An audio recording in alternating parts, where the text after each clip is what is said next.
आज आपल्या गावामध्ये उमरा तालुका पाथरी जिल्हा परभणी इथे आपले भाजपा जिल्हा सचिव माननीय माजी पंचायत समिती सभापती अरुणरावजी नाना खोले आपल्या पूरग्रस्तांची पाहणी करण्याकरता आलेले आहेत। 2-4 दिवसापासून त्यांचा सतत दौरा आहे। आज आपल्या जन्मभूमीमध्ये आलेले आहेत। त्यांना आपण अशी विनंती करूया की शासनाने जे काही हे आता पाण्यामुळे नुकसान झालेलं आहे ताबडतोब शासनाने याला मदत करावी ही असणारी विनंती माननीय पालकमंत्री मेघनाताई दीदी यांच्याकडे करण्याची आपण या ठिकाणी विनंती करूया।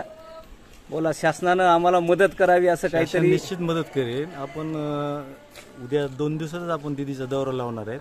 त्या दौऱ्यामध्ये सगळ्या गावात आपलं पहिलं गाव आपलं घेऊ आणि सगळ्या समस्या स्वतः सगळ्या गावकरी त्याच्या समोर मांडतील, तेच तुम्हाला शब्द देतील। भरपूर असं नुकसान आता शेतकऱ्याचं देखील शेतामध्ये जे काही नुकसान झाले, घरात पाणी गेले, शेतात पाणी गेले, याचा पूर्णतः ते त्याचं संख्येचं निरसन होऊन आपल्याला जास्तीत जास्त निधी कसा देता येईल याच्यासाठी ते तुम्हाला डायरेक्ट सांगा। आणि आम्हाला धन्यवाद। आज नाना या ठिकाणी आले, आपल्या गावची तपासणी केली, त्याबद्दल नानाचे या ठिकाणी मी आभार मानतो।